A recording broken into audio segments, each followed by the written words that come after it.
After driving home from a medical appointment, I discovered hundreds of dirty tires blocking the only road leading to my house. That nightmare became a reality when our all-powerful HOA president decided I needed to be taught a lesson for questioning her authority. She thought she was invulnerable, and perhaps she was, if only she would bother to find out who my family was. What do you do when someone is holding you captive on your own property because they can't stand to be challenged? After 34 years of running my own construction company, I finally bought my dream property, a 15-acre farm just outside the city limits, with the perfect southern exposure for my workshop. The views were spectacular, the air was fresh, and I finally had space to restore classic cars, a lifelong passion of mine. The property had one oddity. While my land was outside the HOA's jurisdiction, my quarter-mile driveway connected through the Cedar Ridge Estates. I had done extensive due diligence before purchasing, confirming that I would only need to pay a modest road maintenance fee, while my actual property would remain independent. The HOA president at the time, a reasonable man named Frank Miller, assured me in writing that my property would not be subject to their architectural guidelines or landscaping restrictions for 5 years. Everything was perfect. I meticulously maintained my driveway, even helping neighbors during heavy snowfalls with my tractor. I developed good relationships with most of the Cedar Ridge residents, who appreciated having a construction veteran nearby whenever they needed advice on home repairs or improvements. Many neighbors became friends, often stopping by to see my latest restoration project. I even restored Mr. Wilson's old '57 Chevy as a surprise gift for his 80th birthday, which earned me a standing ovation at the community party. The previous HOA board was reasonable, focused on the practical needs of the community rather than micromanaging residents. They respected property rights and understood that reasonable compromises build stronger communities than rigid rule enforcement. I have always been the type of person to keep a low profile and mind my own business. At 62 years old, after decades of hard manual labor, I just want to enjoy a peaceful retirement. My wife passed away 3 years ago, and working with my hands on these restoration projects is therapeutic for me. The last thing I want is conflict with neighbors or bureaucratic battles within the HOA. Unfortunately, that peaceful existence was about to be shattered by someone who saw my independence as a personal affront to her authority. That all changed last spring, when Patricia Harmon ran for HOA president on a platform of beautifying neighborhoods and protecting property values. A former business executive with no experience in community leadership, she won by promising to crack down on the eyesores and rule breakers who threatened the community's exclusive character. Her first act after winning the election was to issue trespass notices to anyone who didn't fit her vision of pristine suburban living, the retired couple whose vegetable garden was visible from the street, the single mother who couldn't afford professional gardening, the young family whose swing set was deemed a visual distraction. At her first HOA meeting under her leadership, Patricia publicly criticized me. "I want to address a particularly troubling situation," she announced, clicking through a PowerPoint presentation. On the screen appeared telephoto shots of my assets, my workshop, my restoration projects, my tractor. "This kind of rural eyesore is exactly what detracts from our exclusive community," she announced to the room. "It's a shame, frankly, that this is visible from our prestigious neighborhood." I calmly stood up, introduced myself to those who didn't know me, and explained my unique situation. "My property is actually outside the HOA's jurisdiction," I said, showing the property survey and my original HOA agreement. "I've been a good neighbor for 5 years, paying my own way to maintain my street and helping many of you with various projects."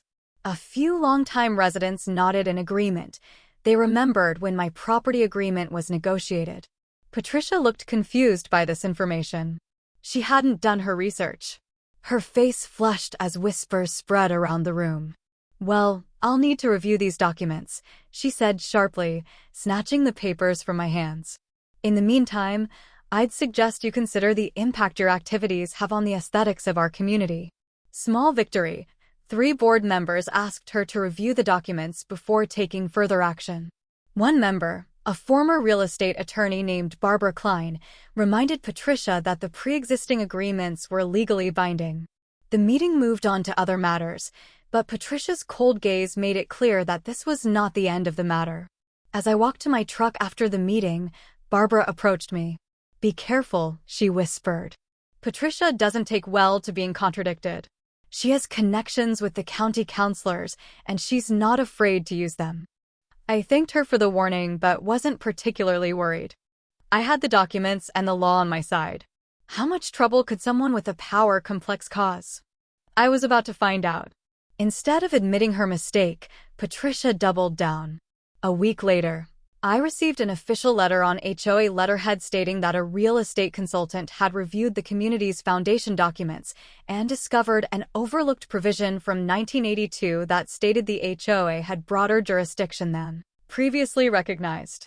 According to this consultant, my driveway was not only subject to maintenance fees, it was considered a visual extension of the community, giving the HOA the right to regulate anything visible from it. This conveniently manufactured interpretation would effectively bring my entire front property under HOA control. When I asked to see this clause and the consultant's credentials, Patricia refused, citing attorney-client privilege and confidentiality issues. I have spent decades dealing with contracts and know this is utter nonsense. I filed a formal records request, exercising my right as a dues-paying member to access all HOA documents. This small act of resistance triggered something in Patricia. I later learned that her previous corporate career had ended after subordinates challenged her decisions, resulting in significant financial losses for the company. She was pushed into early retirement and apparently saw the HOA presidency as an opportunity to reclaim power. The day after I filed my claim, I discovered that my mailbox had been damaged overnight. The security camera I had installed after Barbara's warning showed a hooded figure approaching at 2 a.m. Although I couldn't identify who it was, the timing seemed suspicious. My mailbox began to fill with increasingly ridiculous violation notices, excessive vehicle storage, illegal farm equipment, improper furniture heights, and even mailboxes that didn't meet community standards. Each notice came with a warning that noncompliance would result in fines, liens, or restrictions on access. I responded to each notice in writing, attaching a copy of my original agreement and requesting a formal hearing, as provided in the HOA's bylaws. Patricia never acknowledged these responses. Instead, she escalated her campaign. One afternoon, I returned home to find orange violation stickers plastered all over my porch and mailbox. My security camera recorded Patricia and 2 board members applying them, laughing as they posed for photos. That evening, I received an email from the HOA's new law firm, an expensive city firm that specializes in community association enforcement. The message threatened legal action if I did not bring my property into compliance immediately. I forwarded the entire correspondence to my old friend, Carter Hayes, who had been my firm's attorney before retiring. His response was immediate. "This is harassment, plain and simple. They hope you will back down to avoid the hassle of having to fight. Don't give an inch." He offered to draft a cease and desist letter at no cost, warning the HOA that their actions constituted harassment and were potentially wrongful obstruction. I was reluctant to escalate the situation further, but agreed when Carter explained that standing my ground now could prevent worse actions later. Patricia's response to the legal letter was to schedule an emergency board vote on security measures for the access roads, specifically the installation of a gate system that required residents' key cards to enter the community. The implication was clear: I would not be issued a key card unless I complied with her demands. I needed to attend that meeting at all costs. This was no longer a matter of principle. It was about maintaining basic access to my home. Patricia began holding emergency HOA meetings that were scheduled when she knew I would be at work. Notices for these meetings would arrive in my inbox the afternoon before, leaving me no time to rearrange my schedule. When I requested evening meetings, as they had always been, she claimed that the availability of board members required daytime sessions. I took my personal leave to attend the gate system meeting. As I entered the community center, Patricia's expression changed from smug satisfaction to poorly concealed annoyance. She immediately signaled to the board secretary, who shuffled papers and announced an amended agenda postponing the gate discussion to a future date. When I stood up during public comment to address the board about the pattern of harassment, Patricia cut off my microphone after 30 seconds, citing time constraints. When my neighbor, Jacob Riley, stood up in my support, sharing how I helped clear his driveway during the recent snowstorm, his microphone was also cut off. "We're not here to listen to admiring friends," Patricia snapped. "If you have concerns about the HOA's actions, please submit them in writing through the appropriate channels." This caused the first clear community divide. A few longtime residents walked out in protest. In the parking lot afterward, a small group gathered around me. "This is not right," said Eleanor Vance, who has lived in Cedar Ridge for 20 years. "She is turning our community into her personal fiefdom." Several neighbors approached me privately in the following days, sharing their own problems with Patricia's leadership. Jacob, a retired attorney, offered to review my documents. "I specialize in real estate law," he explained. "Let me see what we're dealing with." Small victory. Jacob discovered that Patricia had never properly filed the HOA's updated bylaws with the county, invalidating many of her new rules. Additionally, the original community covenants explicitly stated that properties with pre-existing agreements were exempt and immune from subsequent rule changes. Jacob helped me draft a formal challenge to the board's actions, citing specific state laws that protect HOA members' property rights and fair trial rights. We circulated this document to the entire board, requesting that it be added to the agenda for the next meeting. When that meeting came, Patricia refused to accept the challenge. When Jacob tried to raise the issue during public comment, she had security, a new addition to the meetings, kick him out for disruptive behavior. The room erupted in shouts, half in support of Patricia's vision of community excellence, half in outrage at her tactics. "Order," Patricia shouted, banging her gavel. "Anyone who fails to behave will be ejected and banned from future meetings." That evening, my security camera recorded Patricia driving slowly past my property, taking pictures with a flash. The next morning, I found a final notice taped to my gate: "Compliance required within 48 hours, or enforcement action will begin." I called Jacob immediately. "What legal action can they take?" I asked. "Technically, very little," he said. "They can fine you, but they can't enforce those fines without a court order. They can't legally restrict your access without a reason." But Patricia doesn't seem like someone who cares about what's legal. She cares about what she can get away with. His words proved prophetic sooner than either of us expected. 3 days later, I awoke at 5 a.m. to the sound of heavy equipment outside my window. I watched in amazement as a truck dumped hundreds of used tires onto my driveway. Patricia stood supervising in a business suit and heels, arms crossed, directing their placement to ensure maximum blocking. I grabbed my phone and rushed outside in my bathrobe, recording everything. "What the hell do you think you're doing?" I yelled, approaching the fence. Patricia turned back, her expression a mixture of surprise and smug satisfaction at seeing me suffer. "Good morning, Mr. Donovan.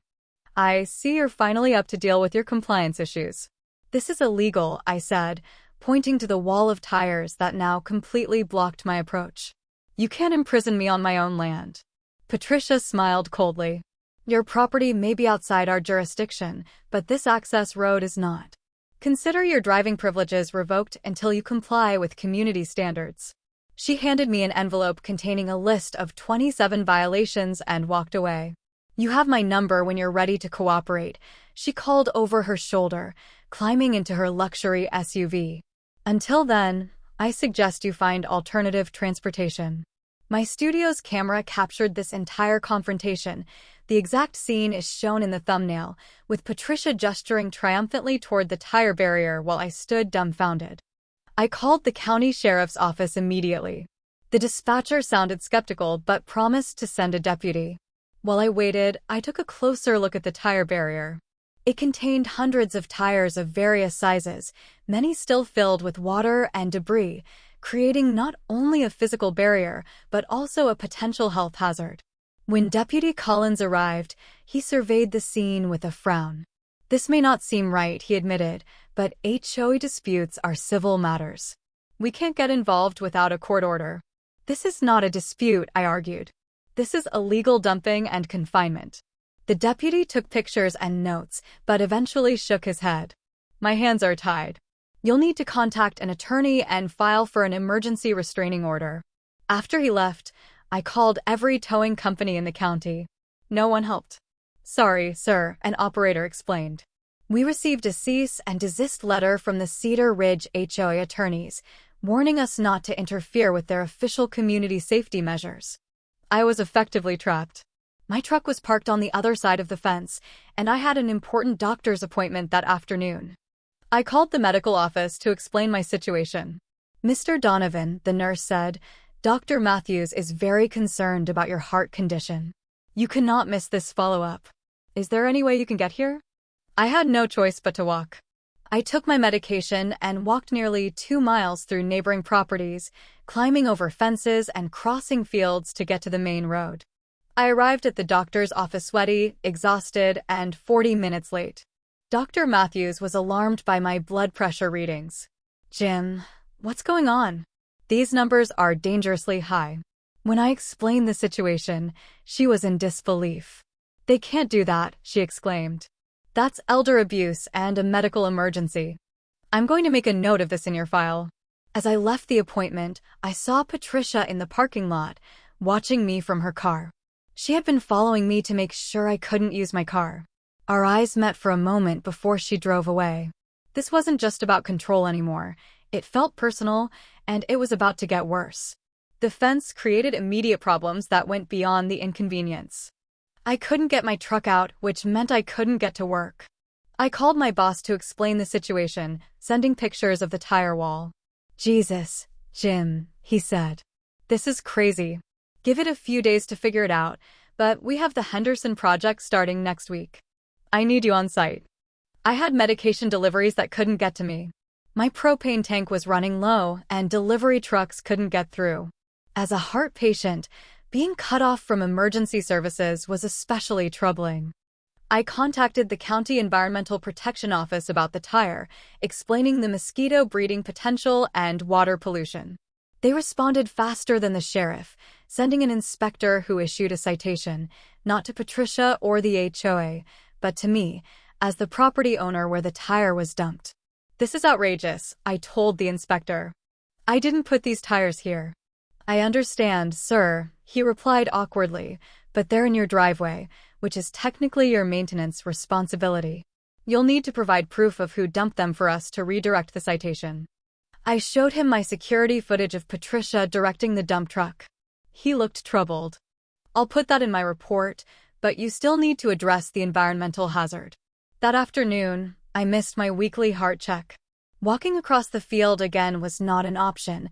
My morning walk had left me exhausted and in pain. I called Dr. Matthews, who was very concerned. Jim, given your condition, this kind of stress could cause a serious cardiovascular event.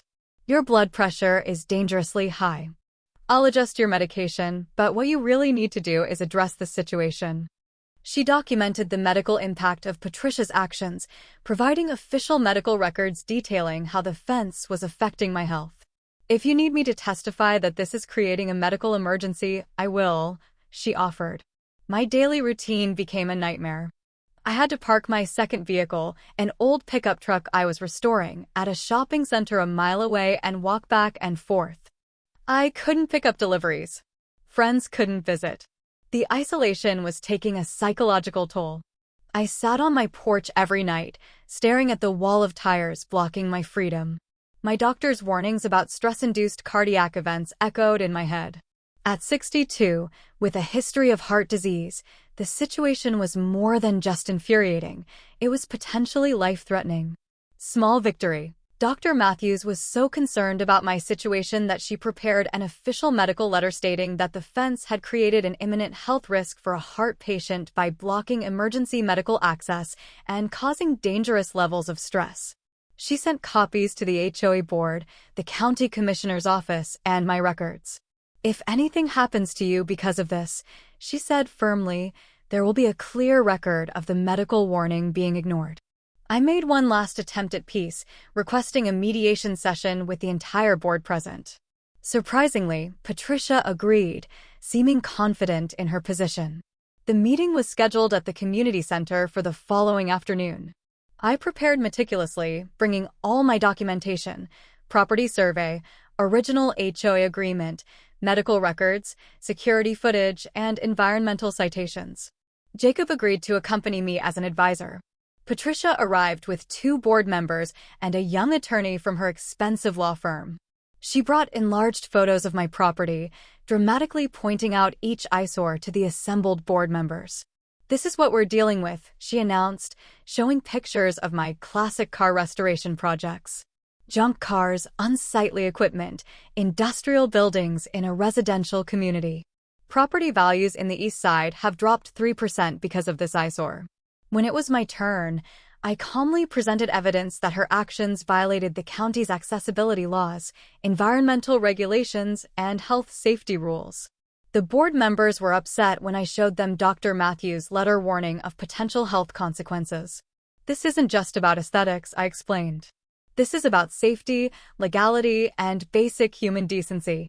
Patricia's attorney tried to dismiss these concerns as emotional appeals, unrelated to enforcing the covenant, but even he seemed irritated by the medical documentation. As the discussion continued, Patricia grew increasingly agitated. When a board member suggested a compromise, she slammed her fist on the table. "There will be no compromise for rule breakers," she snapped. Then, looking straight at me, she revealed her true motive. "I've built my career on destroying men who think they're above following instructions from a woman in power. You're no different. Just another stubborn old man who needs to learn his place in the modern world." The room fell silent. Even her supporters seemed uncomfortable with this admission. The young lawyer whispered something in her ear, but she waved him off. Small victory. 3 board members exchanged nervous glances. One quietly left the room to make a phone call. When he returned, he suggested postponing further discussion until their attorneys could review all the documents. "This situation has clearly escalated beyond what any of us anticipated," he said carefully. "I recommend that we restore Mr. Donovan's access pending legal review." Patricia immediately dismissed him. "As president, I have emergency powers to uphold community standards. The fence will remain in place until full compliance is achieved." As I left the meeting, a board member whispered, "She's gone too far this time. Give us a few days to sort this out internally." But I had waited too long. For 2 weeks into this nightmare, I was effectively imprisoned on my own turf. I slept in my old pickup truck parked off-site and showered at the gym just to keep up with my work. My restoration projects, including the 1967 Mustang I had promised to finish for my nephew's graduation, were still intact. The physical toll was becoming unbearable. My blood pressure remained dangerously high despite increased medication. I suffered from insomnia, often sitting up all night watching my security cameras, half expecting Patricia to escalate further. The isolation was perhaps the worst. I had always been independent, but being forcibly cut off from the world was different. Simple tasks like grocery shopping became logistical challenges. Friends stopped visiting because of the difficulty of access.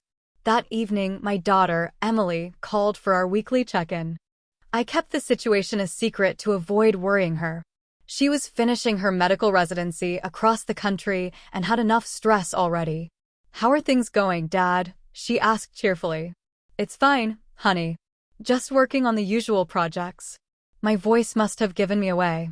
"Dad," she said, her tone changing instantly. "What's wrong?" "You sound terrible."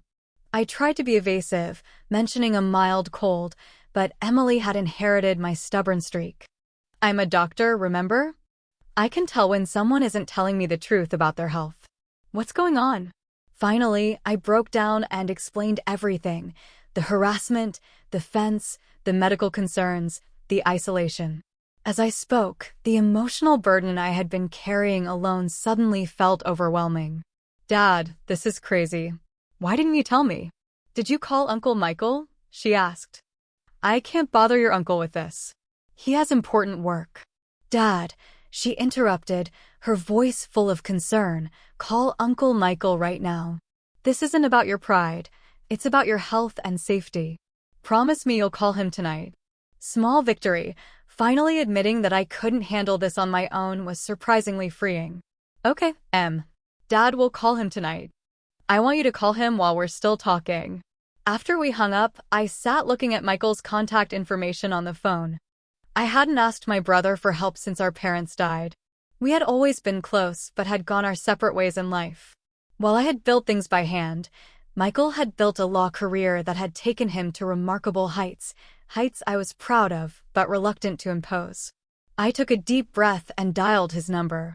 Michael answered on the second ring. Jim, is everything okay?